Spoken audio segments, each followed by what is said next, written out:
10th truth, the gate of wisdom, grace, mercy and justice, the manifestation of the names of all wise, generous, just and merciful.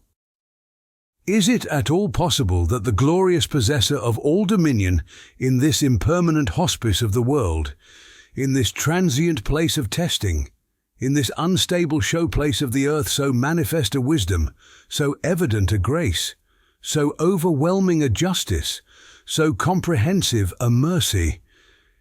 is it at all possible that in his realm, in the worlds of the outer and inner dimensions of things, there should not exist permanent abodes with eternal inhabitants, everlasting stations with immortal residents, and that as a result, all the truths of wisdom, grace, mercy, and justice that we now see should decline into nothingness? Again, is it at all possible that all-wise being should choose man among all his creation to receive direct and universal address from him, should make him a comprehensive mirror to himself, should permit him to taste, weigh, and become acquainted with all the contents of his treasuries of mercy, should make himself known to him with all his names, should love him and make himself beloved of him, that he should do all this and then fail to dispatch wretched man to that eternal realm, to invite him to that abode of permanent bliss and make him happy there? Is it at all reasonable that he should impose on every being, even the seed, a task as heavy as a tree, mount in it instances of his wisdom as numerous as the flowers, and beneficial aspects as numerous as the fruits, but assign to that task, to those instances of his wisdom and those beneficial aspects, a purpose pertaining only to this world, one as small as a seed, that he should make that purpose nothing more than the life of this world, something less valuable than a grain of mustard seed? That he should not make of being seeds for the world of meaning and tillage, for the realm of the hereafter, for them to yield there their true and worthy results? That he should permit such significant alternations to remain without purpose, to be empty and vain? That he should not turn their faces towards the world of meaning and the hereafter, so that they might there reveal their true purposes and fitting results? Again, is it at all possible that by thus causing things to controvert their own nature, he should present his own veracious names, all-wise, generous, just, merciful, as being characterized by their opposites? God forbid that he should deny the true essences of all those beings that indicate his wisdom and generosity, his justice and mercy, that he should reject the testimony of all creatures, that he should negate the indications made by all things. Can intelligence at all accept that God should impose on man and his senses duties as numerous as the hair on his head, but give him no more than an earthly reward, something no more valuable than a hair? That he should act meaninglessly, in a fashion contrary to his true justice and opposed to his true wisdom? Again, is it at all possible that God, who proves and shows himself to be a possessor of absolute wisdom, by attaching to every animate being, or even to every member like the tongue, indeed to every creature, instances of his wisdom and sources of benefit, as numerous as the results and the fruits he has attached to a tree, is it at all possible that he should fail to bestow of himself the greatest of all instances of his wisdom, the most significant of all sources of benefit, the most necessary of all results, that which makes his wisdom into wisdom, his blessings into blessings, his mercy into mercy, the source and aim of all of his wisdom, bounty, mercy, and beneficence, eternity, the meeting with him in the hereafter and everlasting bliss? Were he to abandon these, he would plunge all of his doings unto utter pointlessness and cause himself to resemble a being who constructed a palace, each stone of which contained thousands of designs, in each corner of which thousands of adornments were to be found, and in each part of which thousands of precious household instruments and tools were provided, but failed to build a roof over it, so that everything rotted and was needlessly destroyed. No, by no means can this be true. From absolute goodness comes forth goodness, and from the possessor of absolute beauty comes forth beauty. So too, nothing devoid of purpose can emerge from the possessor of absolute wisdom. Whoever in his imagination embarks on the ship of history and sets sail for the past will see dead stages, places, gatherings and worlds as numerous as the years, and each like the stopping place that is the world, the field of trial, the gathering of creation that we now see. In form and quality they are different from each other, but they resemble each other with respect to their orderliness, their wondrousness, and the fashion in which they display the power and wisdom of the Maker. In those impermanent stopping places, those transient fields, those fleeting gatherings,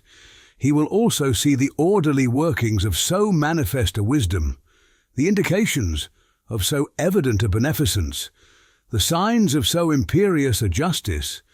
the fruits of so comprehensive a mercy, that he will know of a certainty, unless totally devoid of perception, that a more perfect wisdom, that which he beholds is inconceivable, that a beneficence more beauteous than that the signs of which he observes is impossible, that a justice more glorious than that the indications of which he sees cannot exist, and a mercy more comprehensive than that the fruits of which he sees is unimaginable. If, to suppose the impossible, there were no permanent abodes, lofty mansions, everlasting stations and eternal abodes, with their eternal residents, God's joyous servants, in the realm of that eternal monarch who disposes all affairs and who constantly is changing the hospice and its inmates, and then it would be necessary to reject the true essences of wisdom, justice, beneficence and compassion, those four powerful and universal spiritual elements that are like light, air, water and earth, and to deny their existence even though they are as apparent as that of the external elements. For it is plain that this impermanent world and its contents cannot be a complete manifestation of their true essences. If there is no other place somewhere else where they can be manifested fully,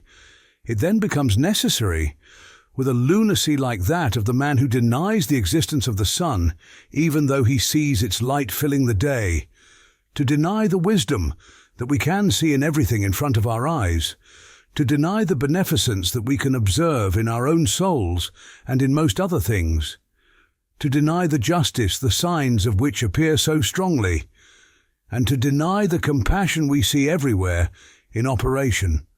Footnote 30. There are two varieties of justice, one affirmative, the other negative. The positive variety consists in giving the deserving his right. This form of justice exists throughout the world in the most obvious fashion, because, as proven in the third truth, it observably bestows, in accordance with special balances and particular criteria, all the objects of desire requested by everything from its glorious Creator, with the tongue of innate capacity, the language of natural need, the speech of necessity, and all the requirements of life and existence. This variety of justice is, then, as certain as life and existence itself. The other variety of justice, the negative, consists in chastising the unjust. It gives wrongdoers their due by way of requital and punishment. This type of justice is not fully manifest in this world, even though there are countless signs and indications that permit us to sense its true nature.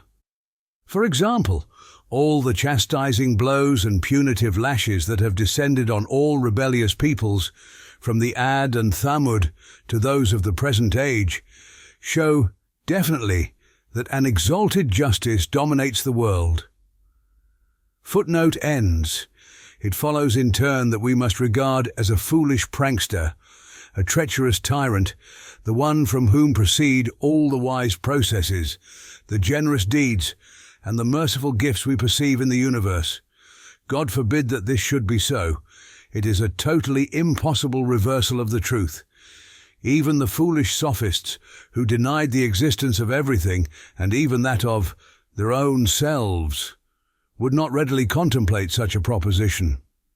In short, Considering the utter disparity between, on the one hand, this state of affairs, which we see together with the universal fusions of life and the swift separations of death, the imposing gatherings and the rapid dispersions, the magnificent revolutions and the great manifestations, and on the other hand, the petty fruits we see briefly attained in this transient world, the temporary and insignificant purposes of beings that pertain to this world, we conclude that the non-existence of the hereafter would mean attaching to a little stone wise purposes as great as a mountain, and to a great mountain a purpose as petty as a small stone. No intelligence or wisdom can find this acceptable. In other words, this lack of proportion between beings and these matters on the one hand, and their purposes pertaining to this world on the other, demonstrates with certainty that all beings have their faces turned to the world of meaning. It is there that they will yield their appropriate fruits, and their eyes are fixed on the sacred names. Their ultimate aims pertain to that world alone. While their substance is hidden beneath the soil of this world, their flowers will unfold in the world of similitudes. Man sows and is sown in this world in accordance with his capacity. The harvest is gathered in the hereafter. If you look at the aspect of things that is turned towards the divine names and the hereafter, you will see that each seed, a miracle of power, has an aim as vast as a tree. Each flower, which is like a word of divine wisdom, has meanings as numerous as the flowers on a tree, and each fruit, a wonder of God's workmanship, and a poem dictated by his mercy, has wise purposes as numerous as the fruits of a tree. As for the fruit serving us as sustenance, it is merely one out of those many thousand wise purposes. It fulfills its purpose, expresses its meanings, and dies, being buried in our stomach. Footnote 31. If it be asked, why do your parables consist chiefly of flowers, seeds, and fruits? Our answer is that they are the most wondrous, remarkable, and delicate of the miracles of God's power. Moreover, since naturalists, philosophers, and the people of misguidance have been unable to read the subtle script written upon them by the pen of destiny and power, they have choked on them and fallen into the swamp of nature. Footnote ends. Since these transient beings yield eternal fruits in another place, leave their permanent forms of themselves, and express their everlasting meanings, since they engage in ceaseless glorification of the Maker, and since man becomes man by perceiving these aspects of things that are oriented to the hereafter,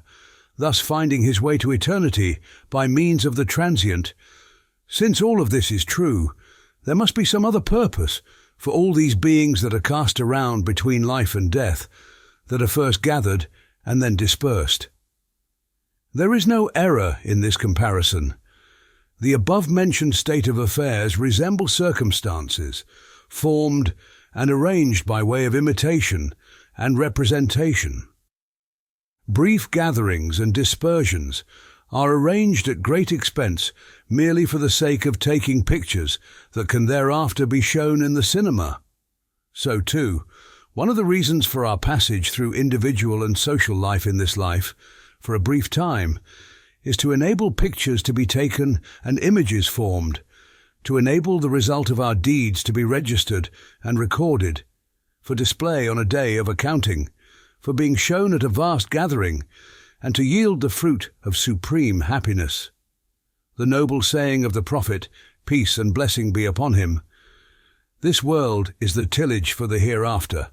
indicates this meaning.